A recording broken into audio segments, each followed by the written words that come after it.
Mike back to do another tier list ranking now. This is something I don't do very often, but I figure with an artist like Mike Flanagan, this would be the perfect time to go ahead and bring this back from the dead. Now, guys, if you don't know, Mike Flanagan is a horror director, writer, and producer of many a thing that you've probably heard of at this point because he's really hit the mainstream with his work with Netflix. But this is one of my favorite directors, writers, producers working in the genre today. I think he's pretty much can't miss. So I can go ahead and give you guys a spoiler. Nothing's going to be at the bottom two levels of this tier list here. But yeah, I think this guy is amazing. And I think what he does with his character work is what makes him so different than every other horror director out there that's like, okay, we got to scare the hell out of the audience. We got to use a bunch of jump scares. And we've got to just have a high body count. He doesn't do that.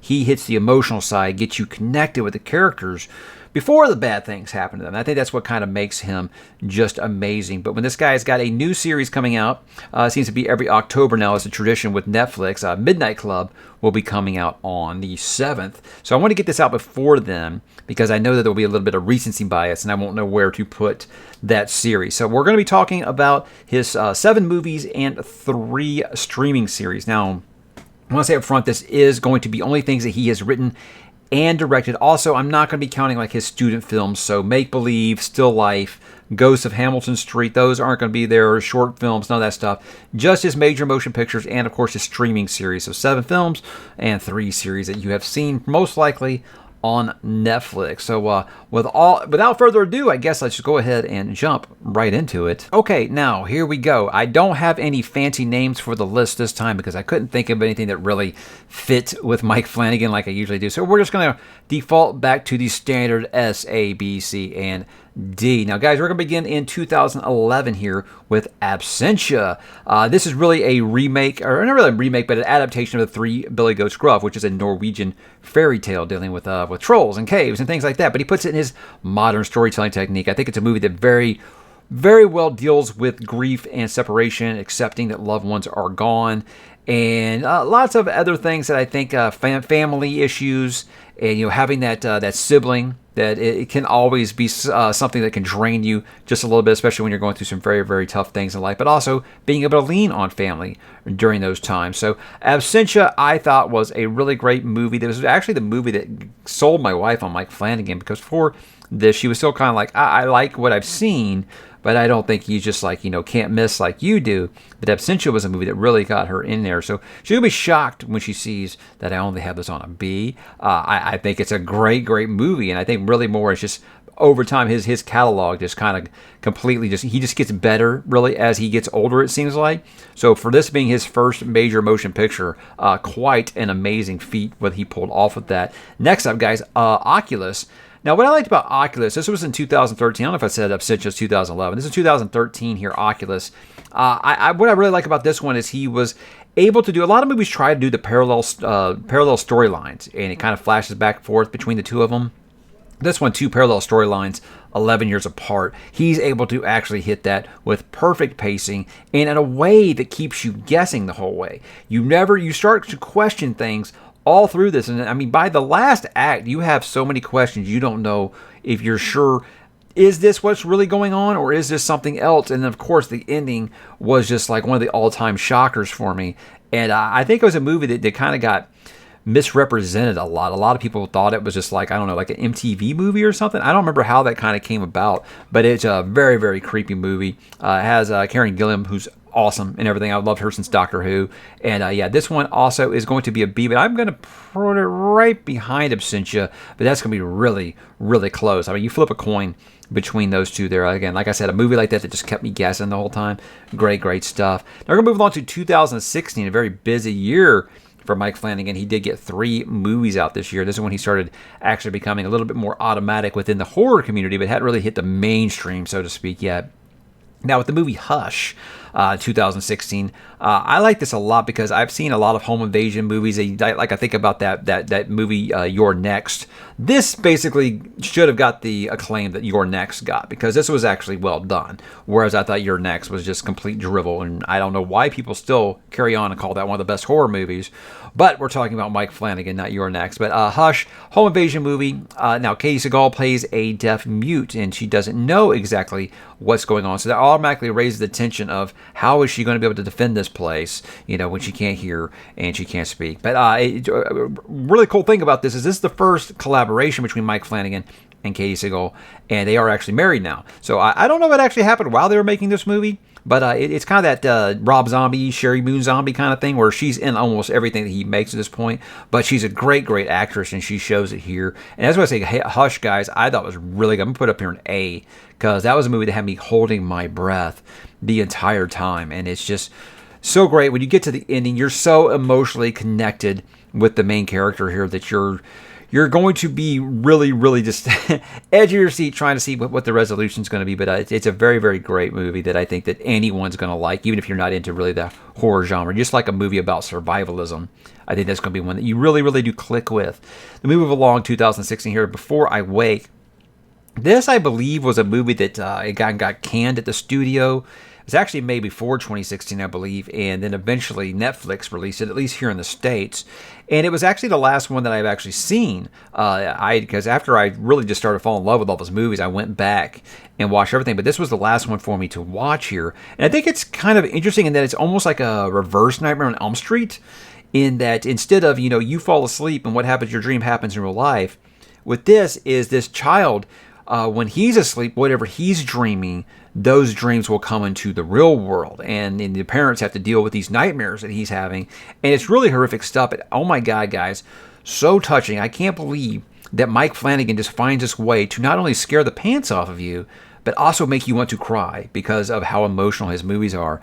And this is no different. If you've ever had a family member that you've lost, due to the big C, that's something that I think that was obviously going to resonate with you a little bit. It's a very emotional movie, guys, and it's one that will have you wanting to hug all your family members as soon as it is over. But very, very emotionally powerful, but very, very creepy movie. Some of the creep factor is really, really high in a lot of parts where you're going down these sharp corridors and stuff. That's why I'm going to put it over here at B, but again, I'd watch any one of these three movies on the B tier right now, tomorrow, without a question, because they are all very, very good. Let's move along here. 2016 as well here, rounding out 2016 with Ouija, Origin of Evil. Now, I know this is a movie that a lot of people just kind of shrugged off because, at the time, they just were making any horror movie that had any semblance of box office success, they would immediately make a sequel. Because, guys, a lot of the times these movies cost the studio less than $5 million to make, and they just go ahead and say, hey, they're going to make a few $100 million, so it's just pure profit. So they would just kind of rush these out. The first Ouija movie was pretty forgettable. Ouija Origin of Evil is as good as one of the Conjuring movies, I think. I hope that you like the Conjuring movies when I'm saying that. I feel like this could very much fit into the Conjuring timeline. The way it looks, the aesthetic, the feel of it, it very much does feel like something like that. And I still say to the day, this is the darkest ending of any one of Mike Flanagan's movies, without a doubt. So I'm going to actually put it at the front of B here if it lets me. It's always stubborn about that. I will put it right there. I think that really surprised a lot of people. But if you're into anything like I said, the Conjuring movies, The Exorcist, things like that, it really does feel like a movie that you could tell someone, if you didn't know that the actors, are present-day actors, stuff like that. But if you told someone, hey, this movie was recorded in the 70s, they might believe you, because I think he nailed that aesthetic in that time period so perfectly well. And there's still no Ouija boards in my house. F all of that, guys.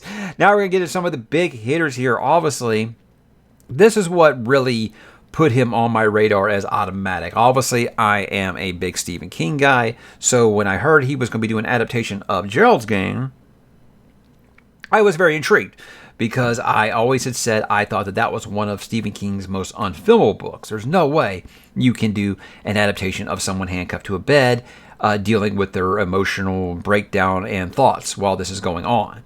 But obviously, we know the story of Gerald's Game. Her and her husband are looking to spice up their love life, and they start playing with handcuffs. And then he has a heart attack, and she's handcuffed to the bed out in the middle of nowhere, and no one to help her. And things escalate from there, and you start dealing with some repressed memory, maybe. And I think this movie, Carla Gugino, I can never remember her name. This is without a doubt her best performance. I thought she should have got nominated for something, because she was so good in this movie. And to the day, this is the movie that my wife says is the scariest movie she's ever seen. And I know that sounds weird to some people.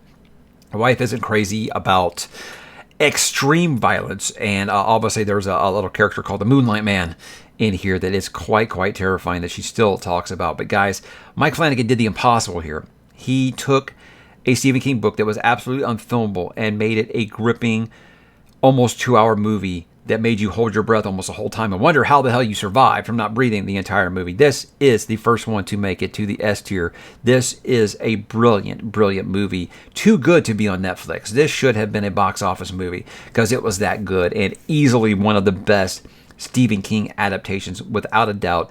And I think from here on was like, okay, I want this guy to make every Stephen King thing that he can. And that won't be the last time we hear about Stephen King on this list. Now, I think what brought Mike Flanagan into the mainstream for people was in 2018 when The Haunting of Hill House came out. And everybody was really, it seemed like this, everybody's kind of coalesced whenever there's a real big new Netflix series. Because it is, I mean, regardless of how you feel about Netflix, it is still the biggest streaming giant out there. And so when something really gets a lot of people talking, a lot of people will watch it. It was perfectly timed when it released it right before Halloween. People were kind of in that spooky mood. Obviously, Haunting of Hill House is a classic. Shirley Jackson, I mean, this is just a classic book. So it's got the name recognition as well. And this is one that felt like a lot of people who weren't necessarily into horror or shows like that gave this a chance. And it showed how he was able to basically take his formula of making like This Is Us, the TV show, but mixing it with just real horror. And he does that so good here with a family drama. And guys, I've watched this twice because I watched it because my wife wasn't ready to watch it when I was. I was like, well, I'm not waiting. It's Mike Flanagan. I'm going to watch it. And then I watched it again with her, like a week later. That's how good it was. I watched it back-to-back weeks. And it's something that I would watch again tomorrow. I don't think that there's a bad scene in this show. There's one, I think the episode of The Funeral House is just one of the best episodes of television I've ever seen. It was just that well done. And like I said, he just makes all of these characters, they're flawed, but they're flawed in a way that real life characters are. And when you're dealing with family like this, he will show that, there are warts and all, but at the end, family is family and you stick together. And I think he shows as much as dysfunctional and just torn apart as this family has been, how it all just comes back around. It's a beautiful story, guys. And this is without a doubt, at the top of the list here. I don't think that there's anything bad I can say about this series except that it ended. I wish it would have kept going. It was just so good. I love it better than the book, and I do love the book. So, it's an amazing story. And if you haven't watched it yet, guys, Halloween is the perfect time to pick it up because, without a doubt, I think it is maybe his best. I don't know. We haven't reached the end of this list yet. Let's go ahead and move along here. Returning to Stephen King with another thing that was impossible, making a sequel to The Shining. Now, the problem with this is that Mike Flanagan is a big-time Stephen King devotee. He wants to impress Stephen King. He wants to do right by Stephen King. He also knew that there is such a big controversy about the differences between The Shining, the movie, and The Shining, the book. So he had this fine line of, oh my gosh, I've got to adapt my favorite author's movie, Dr. Sleep, his book, and then I've got to also try to find a way to make it a sequel to Stanley Kubrick's The Shining. And not only does he do it, guys, I think this is maybe the only unicorn out there in that I think this movie is better than Stephen King's book because of the way he does take the things from The Shining, the movie by Stanley Kubrick, and adds it into the story that Stephen King wrote. And he even retroactively changes things enough to give you the proper ending to The Shining, the book. It's incredible the way that he's able to do this. And I think it's because in the book, like a 40-something-year-old spoiler here, guys, the Overlook is gone at the end of the book. Whereas in Stanley Kubrick's The Shining, the Overlook is still very much there. So this movie is actually able to give us the final confrontation of the book in the Overlook Hotel. And it makes it so much better because, guys, I don't know if they completely rebuilt this set or if we went back to the same hotel. But basically, guys, that hotel that backwards and forwards from Stanley Kubrick's movie, that whole thing is in this movie, and it is amazing. And it has probably one of the most iconic horror scenes I have seen in ages, and I don't want to ruin it for you, but it's so good, guys. If Haunting of Hill House doesn't exist, this would be number one. This is absolutely amazing. I hate that it flopped at the box office because it was without a doubt my favorite movie of 2019. And again, like I said, it took a really good Stephen King novel and it did it even better. I think it's just an amazing movie. And if you get a chance, watch the director's cut. Here's what you do. You watch The Shining, Stanley Kubrick's The Shining, and then you watch the director's cut of Dr. Sleep.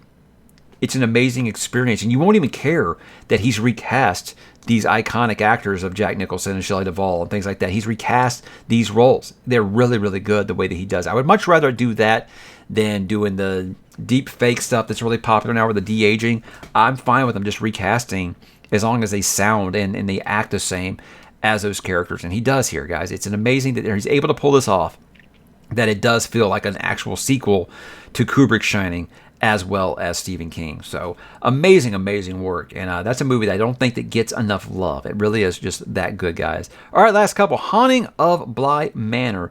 Now, you know that you are just a gangster when Haunting of Bly Manor might be my least favorite thing that he's done, because it is really amazing. I think the problem with this is that everybody wanted him to scare us after Haunting a Hill House. And Haunting of Bly Manor, Turn of the Screw, is one of the scariest stories ever. However, he opted for the decision to make this a love story. It is very much a love story that has ghosts in it. That's how I'll put it. So it's really, really good, guys. But like I said, I think that maybe it's not exactly what I was personally hoping for. But yeah, it's very, very good. Again, I don't think the guy can do anything bad. It just kind of wasn't what I was hoping for at the time. I feel like it's something, if I went back and rewatched now, I would probably find just as amazing as everything else he done. But yeah, but right now I gotta put it down here. And you know what? I think I messed up on this. I'm thinking about changing something here. We got some last minute changes. I think I'm gonna move Ouija up here to A. Because I really do think that I'm thinking right now, I can't think of anything bad about it. And I think I just got my tiers mixed up. So how about that? Because I'm just sitting here thinking, I don't think that many of them are B. So yeah, indecisive. This is what happens when you don't pre-plan this, guys. This is what happens when it goes live. So yeah, I think I'm kind of sitting right here now. And now as we get to Midnight Mass, this was a series that I think was amazing for two reasons. It is the most Stephen King feeling series not written by Stephen King that I've ever seen. It's very much a combination of The Mist and Salem's Lot, and I think that that's a very, very tough thing to try to mix together, but he does it so well. He even has like a connection to Gerald's Game in it. So he's creating like his own little universe here, I feel like. So I feel like this does take place in the multiverse, but not written by Stephen King. I kind of feel like it, like how I feel about like Joe Hill's stuff fitting within the multiverse. That's what it's not official. It's just something that kind of feels like it to me. But Midnight Mass, I think, is just a masterclass in acting. This ensemble cast has so many characters, and you care, or you love to hate, or you hate to love. Every character in this cast has some of the best monologues I've ever heard on television. The music is incredible. The tension is incredible. So I think this one is kind of like a fine balance between Haunting a Hill House and Haunting a Bly Manor, in that he gives you the romance and the love story, but he also gives you the horror story that you want. He's kind of a perfect marriage of the two, and it just like all of his other stuff. I mean, every single character here has like a character arc, and it's so well done. It's so beautifully shot, and I just think that the guy is just getting better as it goes along. However, I'm not going to put it above Hill House or Dr. Sleep, but I would say it's about right here. And something that amazing being the third best thing I think that he's done just tells you how much I respect the guy's work. So as of the moment, this is how I would leave it here. and I know if I keep talking for a minute, I'm probably going to change some more. So I'm going to go ahead and leave it here. But Midnight Mass, Midnight Mass, Midnight Club. Midnight Club is his next thing before he moves on to House of Usher. The Edgar Allan Poe stuff next year. I'm excited, obviously, for anything the guy puts out at this point, because, like I said, his character work is right up there with Ronald D. Moore, Joss Whedon, some of my favorite character writers of all time. And I think if you give his stuff a try, just knowing that it's not just, straight up blood and guts and horror, he has that stuff, but that isn't what drives the story. The character drives the story, and the relationships between each other is what drives his stories. And that's what makes him just different than everyone else. But as far as Midnight Club, guys, I know nothing about it. I didn't read R.L. Stine or Christopher Pike books. I went straight to Stephen King. It's kind of hard to put the toothpaste back in the tube and go back to that stuff after you had read, Stephen King. But I'm excited to see what he is able to do with it, hopefully this Friday. So, guys, that was my tier list here for Mike Flanagan. What do you think? You guys Give me your rankings down below. Have you not seen everything? I hope you will. I hope you'll check out some of these other ones that I like. I know no one talks about Oculus or Before I Wake anymore. So, and a lot of people don't even know about Absentia. So I hope this will encourage you to go out and discover some of those things. You know, if you love Haunting a Hill House or Midnight Mass or both, and you're looking for more, I recommend everything on this list, guys. So that's all I had to say. I look forward to updating this after Midnight Club comes out, and we will do that eventually. So thank you for watching, guys, and I'll talk to you down below in the comments. Hopefully you'll be telling me your rankings down there.